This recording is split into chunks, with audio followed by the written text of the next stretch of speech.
하나님의 은혜가 우리 가운데 충만하길 소망합니다. 우리가 한 2달 쉰 것 같아요. 그렇죠? 수요 예배를. 그래서 오늘 우리 성도님들이 어떻게 오실까? 그래도 우리 또 오실 분들은 같이 온 것 같아요. 제가 참 이 기간 동안에 또 지금도 마찬가지지만 좀 답답한 것이 2가지를 못 하더라고요. 하나는 우리 성도들한테 교회에 빠지지 말고 나오세요 소리를 못 하겠고, 그러니까 전화만 드려도 벌써 이제 부담스러워 하니까. 그리고 또 2번째로는 새로운 사람들한테 이제 교회 전도 나가서 저 가옥교회 담임 목사입니다, 우리 교회 한번 오세요 소리를 못 하겠더라고요. 참 그게 답답했어요. 근데 어젠가 이틀 정도 전에 이야기인 것 같아요. 문자가 하나 왔더라고요. 제가 아는 어떤 권사님이 이 순천에 사는 어느 성도님 한 분을 소개할 테니까 그분을 좀 교회로 이끌어 주세요. 그래서 전화해서 어떻게 이제 오실 수 있나요 했더니 교회 가겠습니다, 남편하고 같이 갈게요 그러더라고요. 그래서 오는지는 잘 모르겠습니다. 그런데 와야지 오는 거지만 얼굴은 한번 봤었는데 이전에 우리가 전도를 못하니까 또 다른 사람들이 전도를 해서 보내더라고요. 그래서 꼭 못할 건 아니다, 그렇죠? 또 전도도 이제 또 다시 시작해야 될 것 같고, 물론 이제 우리가 노방전도를 같이 못할지 몰라도 가까운 사람들한테 우리 교회 가자 한마디 정도는 할 수 있잖아요. 그리고 또 담임 목사님은 또 우리 성도들한테 뭐 코로나 이런 것 이것이 뭐야 다 그냥 버려버리고 뭐 걱정하지 말고 나와 이렇게 해야 되는데 그렇게 사실 잘 못해요, 담임 목사님이기 때문에. 우리 권사님들 우리 집사님들이 그렇게 해 주셔야 되는 거예요. 가서 이제 좀 잠잠해졌으니까 우리 순천에서 확진자 안 나온 지가 한참 됐으니까 우리 교회에 나와서 같이 예배 드리자 이렇게 좀 권면도 하시고, 이제 좀 그렇게 해야 될 때가 되지 않았나 생각을 합니다. 서울 시내 뭐 거의 대부분의 교회들이 또 이 순천의 전부 교회들이 예배를 멈췄던 교회들이 다 회복을 했고, 또 여러 가지 모임들도 지금 이렇게 시작을 하는 그런 단계에 있는 것 같아요. 그래서 우리 교회가 계속 이렇게 뒤처질 수는 없고, 그래서 오늘 또 이 수요 예배를 드리면서 우리가 좀 그런 마음의 회복이 일어났으면 좋겠다. 그래도 수요 예배 지금보다 이렇게 많이 나오셨었는데 이제 이게 습관이 되면 안 되는 것 같아요. 그렇죠? 잠시는 그럴 수 있는데 수요 예배건 주일 오후 예배건 또 뭐 새벽 예배건, 그렇죠? 주일 또 오전도 마찬가지고 안 나오던 게 습관이 되면 이게 되게 재밌고 즐거운 거거든요. 그 시간이, 그렇죠? 처음에만 이거 주일 빠지면 무슨 벼락 치는 거 아니야? 또 뭐 새벽 예배 안 가면 오늘 하루 내가 하나님 앞에서 뭔가 안 되는 거 아니야? 근데 그런 일이 없어요. 좀 이렇게 하루 이틀 빠져보면 그냥 그래도 마찬가지구나, 그런 생각이 점점 들기 시작하고, 또 주일을 하루 빠지거나 또 새벽 예배를 안 하고 그리고 이제 시간을 보내면 시간이 참 좋잖아요. 남고 어디 놀러 다니기도 편하고 여러 가지. 그것이 습관이 되면 우리 하나님 앞에서 내가 점점 멀어지는 게 아닐까. 이제 앞으로는 교회들이 그렇게 될 거예요. 이제 성도들이 저 놀러 갔다 왔습니다. 아니 주일날 왜 놀러 가세요? 그러면 저 주일날 그 여행지 가서 이제 방송으로 인터넷으로 예배 드렸는데요. 그럼 이제 할 말이 없어지는 거예요. 앞으로 이제 그런 시대가 점점 되는 겁니다. 헌금도 제가 다 온라인으로 알아서 다 보냈는데요. 이제 그러고 이제 끝나는 거예요. 그래서 저는 좀 안타깝습니다. 제가 아직 저도 되게 좀 보수적인 사람이라서 그럴지 모르지만 하나님 앞에 내가 할 수 있는 한은 좀 최선을 다하자, 그런 모습이 우리 가운데 있어야 되지 않을까. 말씀으로 한번 들어가겠습니다. 오늘 말씀의 제목은 주를 배움나이다입니다. 주를 배움나이다. 욥이 이제 오늘 욥기를 이제 마무리를 할 겁니다. 원래는 이제 앞에 한 장 정도 더 했어야 되는데 욥기를 오늘로 좀 마무리하고 다음 주부터는 좀 새로운 말씀을 좀 시작해야 되겠다, 새로운 각오로 이제 이런 생각이 들어서 말씀을 정리하려고 하는데요. 욥이 이 자신과 이 욥의 세 친구들과의 계속적인 그 논쟁이 있었죠. 그 위에 엘리후가 이제 쭉 얘기를 했고, 그 뒤에 하나님께서 38장부터 41장에 이르기까지 하나님께서 쭉 혼자 얘기를 하십니다. 그러면서 욥에게 너 대답할 수 있으면 대답해봐. 그리고 이제 물어보시기도 하시고, 그리고 또 쭉 얘기하시고, 하나님께서 어떤 능력이 있으신 분인지, 하나님이 어떻게 이 세상을 섭리하고 이끌어 가시는지, 하나님께서 계획하시는 어떤 그 일들을 우리가 우리의 이 지각으로 깨달을 수 없는 그 수많은 일들이 얼마나 크고 광대한지에 대한 것들을 쭉 얘기를 하시는 거예요. 근데 막상 욥이 새 친구들과 이야기할 때는 내가 하나님 앞에 한번 따져봤으면 좋겠다. 내가 이렇게 당하는 이 상황을 한번 하나님 앞에 가서 좀 한번 이야기 나눴으면 좋겠다. 누가 내 대신 가서 좀 얘기해 줄 수 있었으면 좋겠다. 뭐 이런 식으로 계속 얘기를 했는데, 막상 하나님과의 대화, 하나님께서 얘기하실 때 너 한번 대답해봐.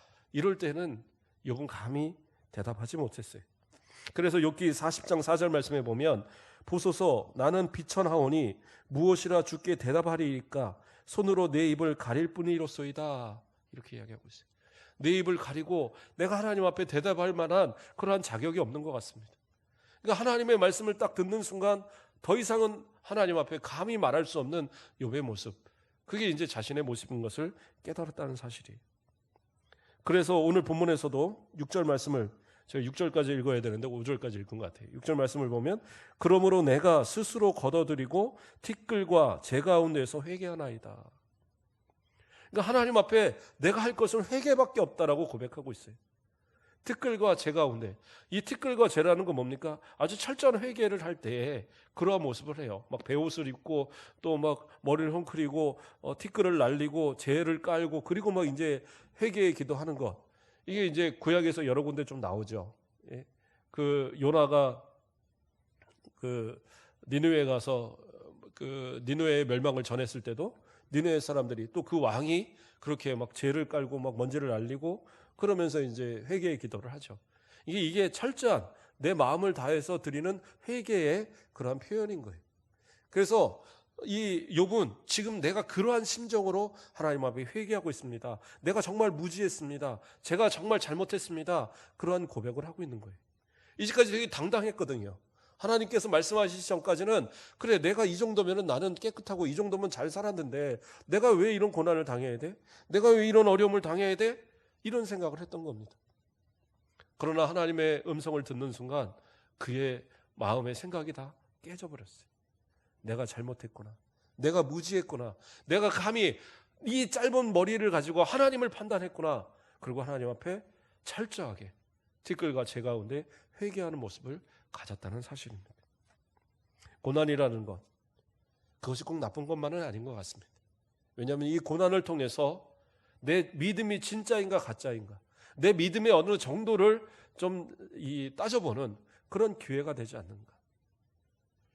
그래서 욥은 이러한 하나님의 말씀을 쭉 듣고, 그리고 그가 깨달은 가운데 뭐라고 고백을 하느냐, 두 가지를 고백하는데요. 그 2절 말씀을 보면, 주께서 못하실 일이 없사오며 무슨 계획이든지 못 이루실 것이 없는 줄 아오니, 이렇게 이야기하고 있어요. 그러니까 첫 번째는 뭐예요? 하나님께서는 못하실 일이 없다는 것을 깨달았다는 거예요. 못하실 일이. 하나님은 전지전능하신 하나님이세요. 모든 것을 아시고 모든 것이 가능하신 하나님이세요. 이것을 믿는 것이 진짜 믿음이에요. 그렇죠? 우리의 믿음은 100%의 믿음이어야 돼요. 순금을 뭐라고 표기합니까? 100%라고 표기하지 않습니다. 순금은 99.999 표시를 해요. 왜 그래요? 그 가운데 조금이라도 뭔가 들어갈 수 있다는 거예요. 완전한 100%는 이 땅에 존재하지 않는 거예요. 그런데 믿음은 틀려요. 믿음은 100%여야 합니다. 믿음이 99.9999다. 그러면 야, 나는 이 정도면 100%지? 아니요. 0.00001만 의심이 들어가도 그거는 믿음이 아닌 거예요. 그렇죠? 마귀는요, 큰 거 집어넣지 않아요. 제가 아버지 산소에 가서 이 제초제 뿌려보니까 물을 그 통에 하나 가득 하거든요. 근데 거기다 약은 뭐 넣어요? 이 조그만 봉지 하나 넣습니다. 100분의 1도 안 될 거예요. 그런데 그것이 들어가면 어떻게 해요? 모든 풀을 막 100평 되는 그 풀을 다 죽이는 강한 독이 되는 거예요. 불신이라는 것, 하나님에 대한 그 불신이라는 것이 우리 가운데 들어가면은요, 아무리 내가 큰 믿음을 가졌다 할지라도 그 모든 걸 불신으로 바꿔버린다니까요. 아담과 하와가 하나님을 몰랐나요? 하나님을 잘 알았잖아요. 하나님과 제일 먼저 대면하고 하나님과 그냥 소통하고 함께 거닐고 했던 그 모든 것을 누렸던 사람이 아담과 하와예요. 그러나 그들에게 의심이라는 것이 들어가니까 마귀가 뱀으로 와서 뭐라고 얘기합니까? 하나님께서 이 모든 동산 과실을 다 먹지 말라더냐? 그리고 의심을 던져버리는 거예요. 아니야. 하나님께서 저 동산 중앙의 과실만 먹지 말라고 그랬어. 그거 먹으면 죽을까? 그렇게 말씀하신 것 같아? 벌써 의심이 생겨버린 거예요. 그 작은 의심의 덩어리에 전체가 다 의심으로 바뀌어버려요. 그리고 나서 보니까 절대 먹어서도 안 되는 그 선악을 알게 하는 나무의 과실이 어떻게 해요? 보암직하고 먹음직하고 지혜로울 만하게 보이더라는 거예요. 그래서 그걸 따먹고 어떻게 해요? 결국에는 에덴에서 쫓겨나고 죽음이란 사망이라는 것이 그들에게 주어지고 우리에게까지 그 사망이 이어지고 있다는 것. 그러므로 의심이라는 것, 불신이라는 것은 아주 적은 양이라도 결코 우리에게 있어서는 안 되는 거예요. 저와 여러분의 모습이 그러한 모습으로 살아가길 소망합니다. 욥은 그것을 깨달았어요. 아, 전능하신 하나님, 모든 것이 가능하신 하나님이신데 내가 그 하나님을 의심했구나. 이 어려운 상황, 이 괴로운 상황을 다시 회복시키실 분이 하나님이시라는 사실을 내가 잃어버리고 있었구나. 나는 빨리 죽기를 바랬고, 나는 빨리 이것을 끝내기를 바랬고, 나는 그냥 빨리 하늘나라 가기를 바랬던 그러한 모습이었지. 이 모습을 회복시키실 그 하나님이 바로 나의 하나님이라는 사실을 나는 깨닫지 못했구나. 그걸 깨달은 거예요. 그러니까 그가 고백하는 게 뭐예요? 하나님은 못하실 일이 없으신 하나님이시다. 예수님께서 그 사랑하시는 그 가족이 하나 있었습니다. 마르다와 마리아와 나사로. 나사로가 오빠고 마리아가 둘째고, 아니 마르다가 둘째고 마리아가 셋째죠. 그런데 하루는 예수님이 나사로가 죽게 되었다는 소식을 들었어요. 그래서 이제 그 사랑하는 이 사람들이니까 예수님이 빨리 가실만 한데 예수님이 이틀이나 그 소식을 듣고도 있다가 출발을 하시는 거예요. 그리고 뭐 그 당시는 다 걸어서 가야 되는 거리들이고 우리가 잘 아는 것처럼 무슨 예수님이 달리기를 하시는 분도 아니고, 그래서 이제 도착을 해보니까 이미 나사로는 죽어서 어떻게 해요? 무덤에 들어간 지 나흘이나 되었어요. 4일이나 지났다는 얘기. 그러면 어떻게 됩니까? 우리가 죽은 사람 3일장 이렇게 하지만 옛날에는 가정에서 이렇게 하셨잖아요. 가정에서 이렇게 해놓으면 왜 향을 펴놓습니까? 뭐 귀신 오지 말라 이거 아니에요. 향 피는 이유는 딱 하나예요. 냄새 나지 말라고 하는 거예요.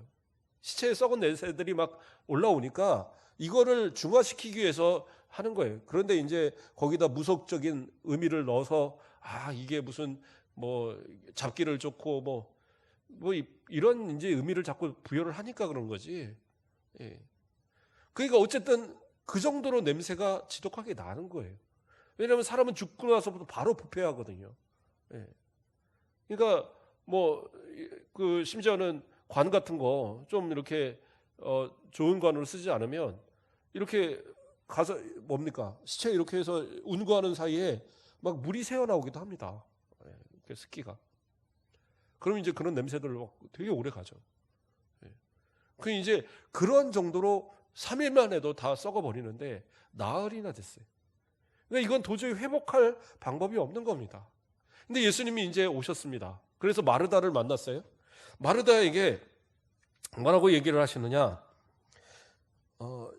요한복음 11장 23절에 예수께서 이르시되 내 오라비가 다시 살아나리라. 그러니까 다시 살아났다고 얘기를 하시는 거예요. 그러니까 이 마르다는 뭐라고 생각을 했느냐? 그래. 예수님이 나중에 부활할 것에 대한 얘기를 생각하는구나. 그래서 뭐라고 대답하느냐? 이어서 25절 26절에 24절에 마지막 날 부활 때에는 다시 살아날 줄을 내가 아나이다. 예, 마지막 때에 예수님께서 말씀하신 그 마지막 때에는 이 오빠가 분명히 다시 살아날 걸 믿습니다. 이렇게 얘기를 하는 거예요. 그러니까 예수님은 지금 살아난다는 얘기인데 마르다는 뭐예요? 자신의 생각으로는 이해할 수 없어요. 그러니까 나중에 살아날 것이다 라고 대답을 하는 거예요. 근데 예수님이 또 얘기하셔요. 25절에서 26절에 예수께서 이르시되 나는 부활이요 생명이니 나를 믿는 자는 죽어도 살겠고 무릇 살아서 나를 믿는 자는 영원히 죽지 아니하리라. 이것을 내가 믿느냐? 믿느냐라고 물어보셨어요. 그런데 마르다는 뭐라고 대답합니까? 이르되 주여 그러하여다. 주는 그리스도시요 세상에 오시는 하나님의 아들이신 줄을 내가 믿나이다. 지금 믿는다라고 얘기했어요. 아, 그렇습니다. 믿습니다. 그러면 뭐예요? 그러면 마르다가 예수님께서 지금 살리신다는 걸 믿는 거냐? 그게 아니에요. 마르다는 여전히 못 믿었어요. 왜냐하면 예수님께서 이제 무덤으로 가셨습니다. 무덤으로 가서 야, 돌을 움직여라 사람들한테 얘기했어요. 그랬을 때 그 앞에 딱 맞고 서는 사람이 누구냐? 마르다예요. 마르다가 뭐라고 그러냐? 예수님, 지금 그 무덤에 들어간 지가 사흘이나 돼서 냄새가 이렇게 납니다. 근데 도대체 어떻게 살리신다는 겁니까? 거기서 그 반대의 이야기를 하고 있어요. 그러니까 지식적으로는 예수님 분명히 믿으면 부활할 것을 믿습니다. 분명히 예수님 믿으면 살아날 걸 믿어요. 그런데 뭐라고 해요? 막상 예수님께서 돌을 치우라는 말이 하셨을 때는 에이, 그런 게 어딨어요. 이미 다 썩어서 죽어 문드러져 있는데. 그거는 불가능한 이야기입니다. 예수님이 혹시 우리 오라비가 살아있을 때 오셨으면 그래요. 질병을 고치시는 그런 예수님이시니까 뭐 안진뱅이도 일어나고 뭐 중풍병자도 다 일으키고 그러는 예수님이니까 분명히 살리실 수 있을 걸 아는데 지금은 이미 늦었습니다. 이게 마르다의 믿음이었단 말이에요. 우리도 마찬가지 아닙니까 혹시? 하나님 앞에 전능하신 하나님, 나의 모든 것을 인도해 주세요. 예수님 믿습니다. 예수님께 다 맡깁니다. 하나님 믿습니다. 하나님 다 책임져 주세요. 말은 그렇게 하는데 막상 내 삶을 통해서는 에이, 그런 게 어디 있어? 에이, 그거는 말도 안 되는 일이야 라고 생각하는 일들이 혹시 너무 많지 않은가? 그럼 뭐 목사님은 다 그렇습니까? 다 믿습니까? 저도 때로는 그럴 때가 있는 것 같아요. 제가 진짜 그렇죠? 하나님, 우리 가곡교회는 무슨 코로나 이런 거 아무런 뭐 그런 영향도 없고 분명히 지켜줄 줄 믿습니다. 그러니까 걱정 말고 꽉꽉 앉아서 다 예배 드리고 다른 교회 예배 못 드리는 사람 다 오라고 그래갖고 다 여기 딱딱딱 붙어갖고 예배 드리세요 라고 해야 되는데 저는 그럴 믿음은 없어요. 그럼 목사님 믿음은 잘못된 겁니까? 그게 사람의 한계인 것 같습니다. 모르잖아요. 네. 우리 권사님 기도하시면서도 이야기했지만 이게 뭐 전 세계적으로 그런 상황이잖아요. 그러니까 저도 자신할 수는 없어요. 그러나 믿음은 뭐예요? 내 믿음이죠. 내가 믿는 하나님 앞에 내가 할 수 있는 최선의 모습. 때로는 죽으면 죽으리다 나와서 예배 드릴 수 있어요. 그렇잖아요. 그럼 질병 걸리면 어떻게 해요? 치료받아야 되죠. 그러다 죽으면 어떻게 해요? 천국 가야죠. 그거밖에 답이 없어요. 그렇지 않습니까? 그러니까 저도 그래요. 저 하나 죽는 것은 괜찮아요. 그러니까 예배 드리자고 저도 얘기를 하지만 우리 누군가가 저는 겁나서 못 와요. 그러면 나오세요 소리를 못 하는 거예요. 그게 목회자의 또 마음이더라. 근데 하나님 앞에서 진짜 나의 믿음을 한번 판단해 보시라고. 내가 어떤 마음으로 하나님 앞에 예배를 드리는가. 그렇죠? 어떤 상황들이 나로 예배를 못 드리는 상황들은 너무나도 많아요. 어떤 돈 벌어야 하니까, 그렇죠? 일을 해야 하니까, 또 무슨 내 자녀 때문에, 또 무슨 어떤 일 때문에, 뭐 때문에 예배 드릴 모든 환경은 너무나도 많아요. 못 드릴 환경. 그러나 그것을 다 물리치고 하나님 앞에 예배 드릴 수 있다라는 것은 믿음이 아니고는 불가능한 일이에요. 저는 때로는 그래요. 저도 말도 안 되는 행동이라고 생각을 하지만 서울에 김광욱 목사님 그 교회 있잖아요. 완전히 사람들이 막 몇천 명씩 모여갖고 저러다가 한 명 걸리면은 또 제2의 신천지가 될 텐데 왜 저럴까? 그런 한편으로는 잘못된 신앙이지만 그래도 참 대단하다는 생각도 한 번은 해봐요. 마스크도 제대로 안 끼고 막 소리쳐가면서 그건 아닌데 하지만 그러나 내가 할 수 있는 최선을 다해서 이렇게 우리 권사님들처럼 마스크도 좀 끼고 또 이렇게 떨어져서도 안 자고. 제가 며칠 전에 정비소를 관리소 갔더니 이제 마스크 안 하고 일을 하시더라고요. 그래서 제가 저도 이제 벗고 있었으니까 그냥 이제는 대부분 안 하시나 봐요. 그랬더니 일을 하는데 더워서 답답해서 도저히 못 끼겠어서 어쩔 수 없이 벗고 일을 해요. 그러더라고요. 그러니까 답답하죠. 그런데 예배 시간 1시간을 이걸 끼고 그것도 찬송을 부르고 또 말씀을 듣고 이거 쉬운 일 아니잖아요. 목사님은 설교해야 되니까 어쩔 수 없이 이렇게 벗고 이렇게 하지만 그러니까 TV 어디서는 목사님 설교하면서 마스크도 안 끼고 설교합니다. 그러면서 막 나오더라고요. 그 마스크 끼고. 어쨌든 제가 말씀드리는 것은 전능하시는 하나님을 믿는다면 그 하나님을 믿는다고 한다면 때로는 내가 하나님 앞에 어떠한 모습을 가져야 될 것을 나 스스로 좀 판단할 수 있는 그런 믿음이 있어야 되는 거예요. 욥은 생각했어요. 나의 믿음이 이것이 한계였구나. 전능하시는 하나님을 내가 머리로는 알았는데 그런데 진짜 내가 체험적으로 알지 못해서 내가 정말 하나님을 인정해야 될 그 순간에 온전히 인정하지 못하고 헛된 말로 이 세 친구들과 논쟁하면서 하나님의 영광을 오히려 가리는 모습은 아니었는가. 그래서 그가 뭐예요? 티끌과 제 가운데 하나님 앞에 회개합니다. 그렇게 회개하면서 고백하고 있었던 거예요. 또 그가 두 번째 이야기를 합니다. 뭐라고 얘기를 해요?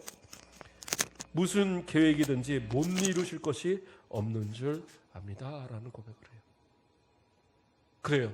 하나님께서는 계획하신 일은 분명히 다 이루십니다. 만약에 욥이 하나님께서 이 모든 계획을 하나님께서 끝까지 지키셔서 나중에 분명히 나를 구원하실 것이고 나를 회복시킬 것이라는 그 확신이 그 믿음이 있었다면 이렇게 믿음 없는 고백이나 믿음 없는 논쟁들을 하지 않았을 거예요. 그런데 하나님께서 그 계획하신 이것을 분명히 이루시는 이 사실에 대해서 욥은 확신하지 못했던 겁니다. 그러니까 그가 그거에 대해서도 하나님 앞에 저는 티끌과 제 가운데 하나님 앞에 회개합니다라고 고백하고 있는 거예요. 그리고 하나님은 무슨 일이든지 그것을 이루시는 하나님의 계획을 이루시는 하나님이다라고 고백하고 있다는 사실이에요. 시편 33편 11절 말씀을 보면 여호와의 계획은 영원히 서고 그의 생각은 대대에 이르리로다 이렇게 말씀하고 계세요. 여호와의 계획은 결코 변함없이 마지막 끝까지 세상 끝까지 그것을 다 이루시는 하나님의 능력이시다는 거예요. 그래서 33편 15절에서는 또 얘기합니다. 그는 그들 모두의 마음을 지으시며 그들이 하는 일을 굽어 살피시는도다. 하나님은 하나님의 계획을 이루시기 위해서 우리 인생의 모든 과정 또 모든 그 마음과 그 생각까지 다 살펴보고 계시는 분이세요. 욥이 그 세 친구들과 계속 논쟁할 때에 또 그가 믿음 없어 고백하는 하나님을 원망하는 그런 고백들 가운데서도 하나님은 다 지켜보고 계셨던 거예요. 그리고 그가 끝까지 믿음을 지키기를 그가 흔들리지 않기를 하나님은 바라보시면서 그를 이끌어주고 계셨던 거예요. 우리도 마찬가지입니다. 하나님이 우리를 향하신 계획이 얼마나 크십니까? 우리를 구원하시고자 하는 하나님의 계획이 우리 가운데 지금도 역사하고 계신 줄 믿습니다.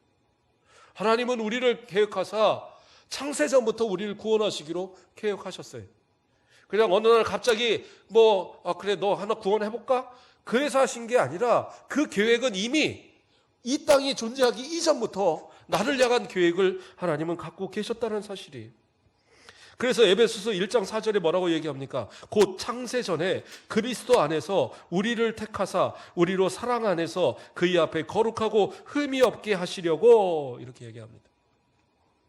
창세 전부터 우리를 계획하시고 우리를 구원하시려는 그 하나님의 계획, 그 하나님의 뜻이 있어서 그것을 이루시기 위해서 이제까지 이끌어 주신다라는 거예요. 에베소 1장 11절에도 말씀하십니다. 모든 일을 그의 뜻대로 결정하시는 이시는 이의 계획을 따라 우리가 예정을 입어 그의 안에서 기업이 되었으니, 하나님께서 계획하시는 그 모든 일을 계획하시는 그 계획에 따라서 우리를 예정해서 하나님의 자녀로 삼아 주신 거예요. 이러한 축복을 받은 우리들의 모습인데, 그 하나님이 이 계획을 이루신다라는 믿음이 없다면 우리가 어떻게 살아갈 거예요? 하나님께서 오늘은 구원하셨다가 그래 내가 생각해보니까 너는 구원받으려면 좀 더 멀었다, 취소. 그랬다가 어느 날은 열심히 또 잘하면 그래 역시 내가 다시 한번 구원을 해볼까? 이거는 하나님의 계획이 아니에요. 만약에 하나님이 그런 하나님이라면 우리는 하나님을 어떻게 믿습니까? 언제 하나님이 바뀌실지 모르는데 하나님은 그런 분이 아니라니까요. 철저하게 성경은 고백을 하는 거예요. 하나님은 구약이든 신약이든 하나님의 계획은 변함이 없고, 하나님은 그 계획 가운데 우리를 예정하셨고, 하나님은 창세전부터 우리를 택하셨고, 하나님은 우리를 끝까지 포기하지 않으시고 우리를 구원하신다는 이 약속을 하고 계신다는 거예요. 이것을 깨닫는 우리라면 우리도 고백할 수 있어요. 하나님 그 이끄시는 대로 순종해서 내가 하나님 앞에 가는 그날까지 결코 변하지 않게 해달라고, 이 믿음 지키게 해달라고 기도하고, 그리고 이걸 지켜나가야 되겠죠. 욥은 그것을 깨닫지 못했을 때 그는 뭐라고 얘기합니까? 내가 그동안은 뭐예요? 귀로만 들었사오나 라는 고백을 합니다. 귀로만 들었다는 얘기는 뭐예요? 지식으로만 알았다는 거예요. 신앙도 어떤 분들은요, 지식으로만 아는 분들이 있어요. 그래 성경 보니까 하나님이 세상을 창조했다더라. 그래 보니까 예수님이 이 땅에 인간으로 오셨다더라. 그래 예수님께서 우리를 위해서 십자가를 지셨다더라. 승천하셨다더라. 그래 그 예수님 믿으면 구원받는다더라. 그런데 나하고는 무슨 관계가 있냔 말이에요. 내가 예수님 믿으면 구원받을걸? 그건 믿음이 아니라니까요. 그건 지식일 뿐이에요. 지식은요 세상 사람들도 다 알아요. 제가 언젠가 얘기했던 것 같습니다.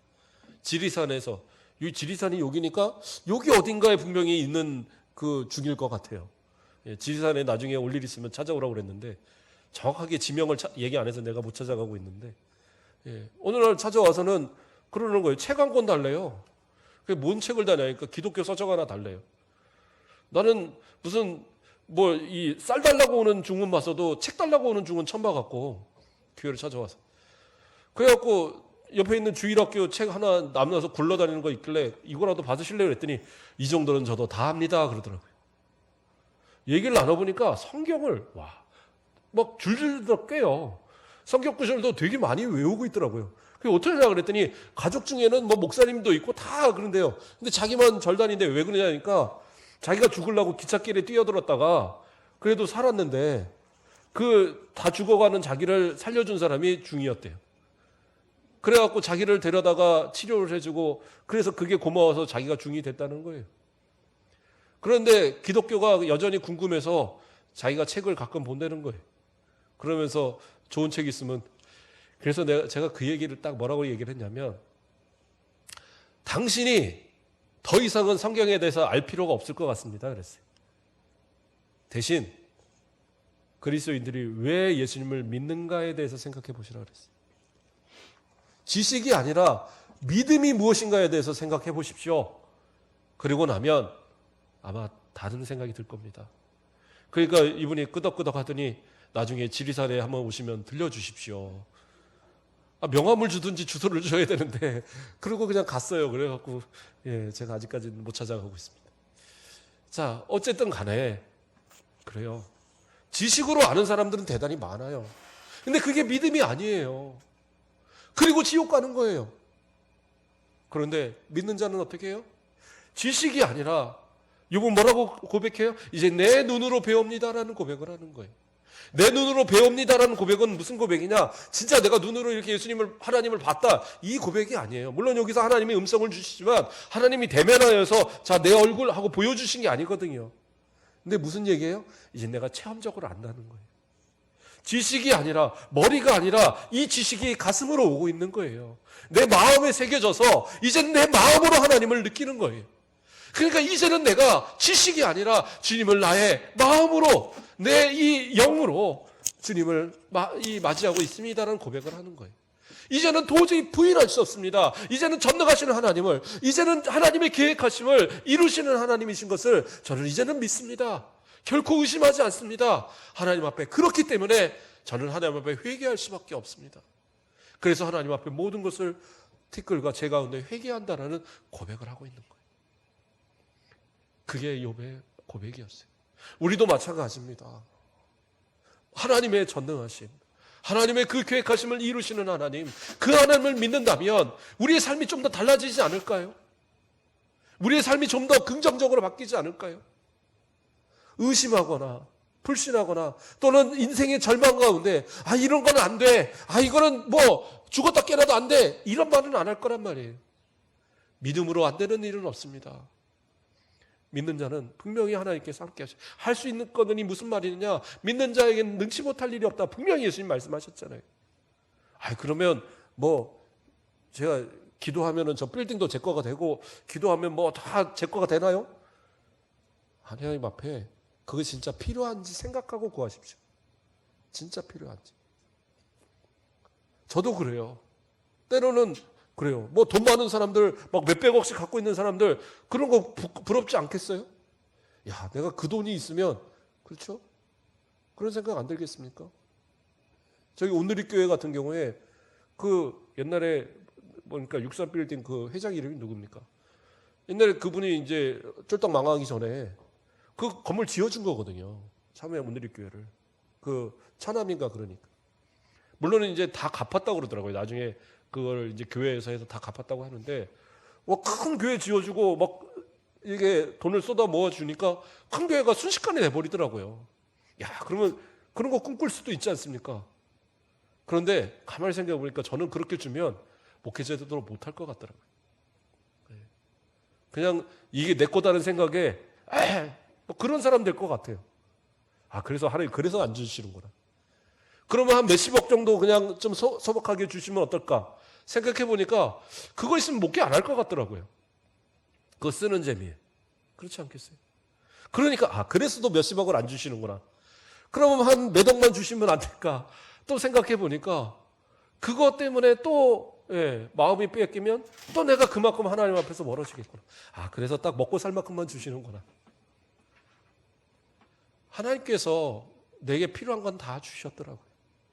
제가 이제까지 돌아보면서 뭐 우리 권사님들 뭐 절반밖에 안 되는 인생 사는 모습이지만, 그러나 제가 돌아보니까 이제까지 하나님께서 내가 기도하고 정말 나에게 필요한 것들은 단 한 번도 외면하지 않으시고 시간의 차이가 있었을 뿐이지 다 이루어 주셨더라고요.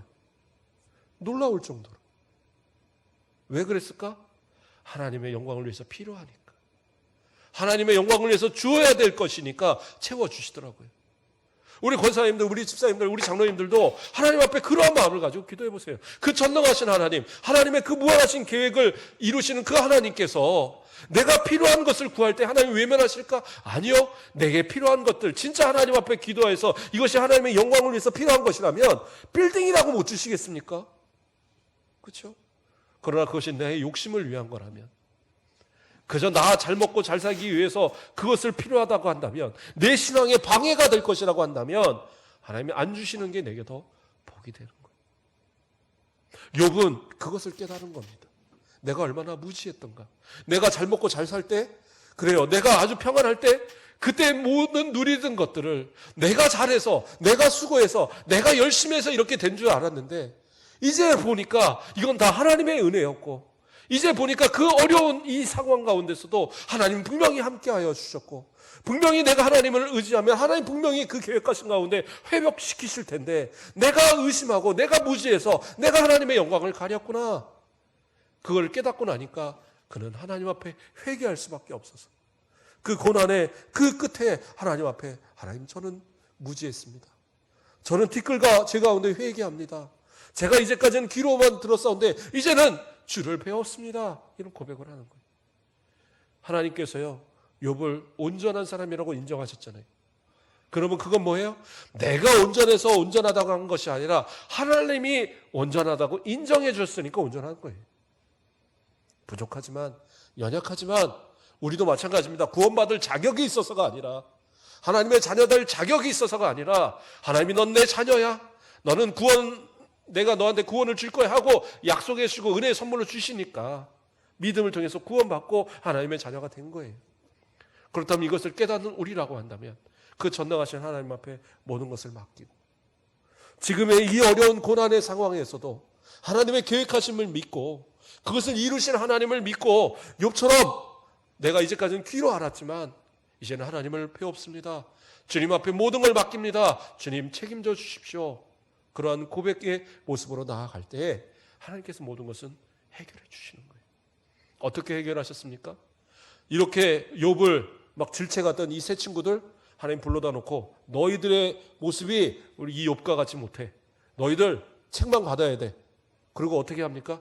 욥을 통해서 가서 욥에게 사과하고 욥에게 부탁해서 기도하면 내가 그 기도 들어줄게. 그래서 욥이 친구들을 위해서 기도를 해줘요.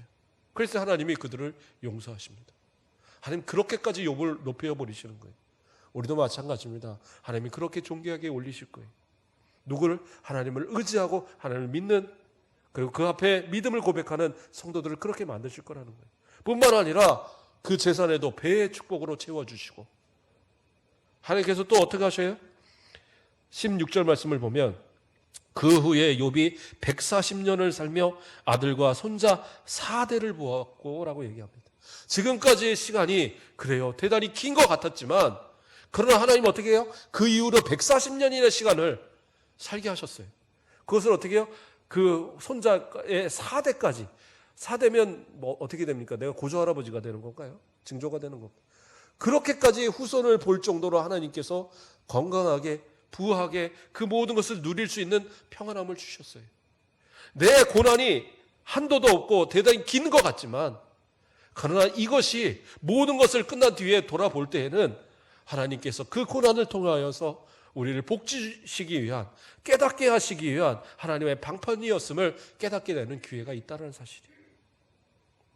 오늘 우리의 고백 가운데 이제는 주님을 배웁습니다 라는 고백이 이제는 전능하신 하나님을 믿습니다라는 고백이 이제는 주님의 계획하심을 이루시는 하나님심을 믿습니다라는 고백이 우리 가운데 있어서 주님 앞에 가는 그 순간까지 믿음 잃지 않고 진짜 믿음의 사람들로 우리의 모습을 세워갈 수 있는 그리고 주님의 그 풍성하신 은혜 가운데 축복 가운데 살아가는 저와 여러분 되시길 주님의 이름으로 축복합니다. 기도하겠습니다. 사랑의 하나님 감사를 드립니다. 우리는 연약하여서 자그마한 고난이 있어도 자그마한 어려움이 닥쳐도 욥의 당한 고난과 같이 오히려 그 미약한 고난에서도 하나님을 원망하고 하나님을 전적으로 신뢰하지 못하고 하나님의 계획하심을 의심하고 불신의 모습으로 하나님 앞에 나타내는 우리의 모습은 아니었습니까? 이제로 우리의 모습이 회복되기를 소망합니다.